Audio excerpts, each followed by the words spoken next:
It's Kitchen Courses with Kate and Eric. So dessert, apple crisp. Apple crisp. A favorite, right? And hair in my face. So you are going to get a 9x9-inch kind of Pyrex pan out. You're going to preheat your oven to 375, and you are going to peel, core, and chop up 6 Granny Smith apples. I really like Granny Smith because it's really tart, and so I like the bite of the Granny Smith apples with kind of the sweetness of the kind of sugar, cinnamon, and then crumbly top. Would a Brayburn that has that sort of softer but gritty texture work? Yes, it would probably break down faster. Okay. So it depends if you like a little bit of a mushier apple crisp. No. Which is what mush and crisp. Which is what this turned do into. not go together. Ours is not burned.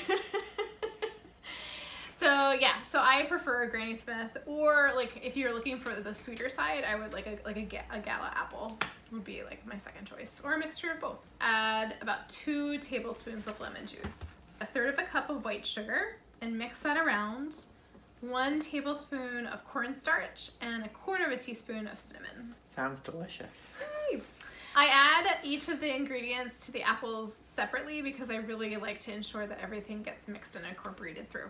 For the topping, you are going to put 1/3 cup of coconut oil in a bowl, and to that you are going to add 1/3 cup of brown sugar, 1/4 cup of gluten-free flour blend, 1/4 cup of almond meal, 1/2 cup of old-fashioned rolled oats, and if you're cooking for somebody who's gluten-free, make sure they're gluten-free rolled oats, 1/2 cup of chopped walnuts, a teaspoon of cinnamon, 1/2 teaspoon of nutmeg, and 1/2 teaspoon of ginger powder. And then you're just gonna mix it up? Mix it up. You're gonna mix it with your hands until it gets to be kind of like a fine, you wanna make sure you're breaking down all the coconut oil. The coconut oil is taking the place of the butter in this. You have your apples, you're gonna take your crisp crumbs and sprinkle it all on top, and you're going to put it into a 375-degree oven for about 45 minutes. Yeah, what's your favorite memory with an apple in it? My grandparents had an apple orchard, and then my grandma would she would make apple pies, and then my mom would come home from helping her and fill the freezer with them, and then we would eat them later. That's an amazing memory. They're all dead now. But you have the memory of like yummy apples with them. When it comes out, it should be nice and golden brown on top. I am serving it with a vanilla maple, non-dairy, non-gluten kind of ice cream that I found at the grocery store. And if your family or your friends don't have allergies, you could serve it with vanilla ice cream too.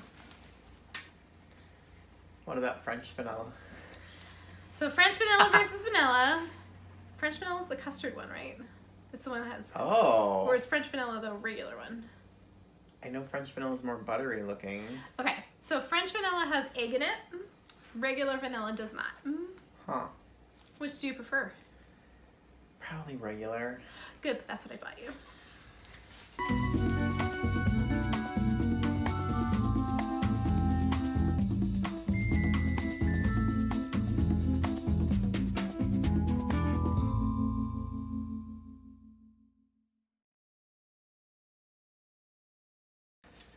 What's the song you were gonna sing? Oh God.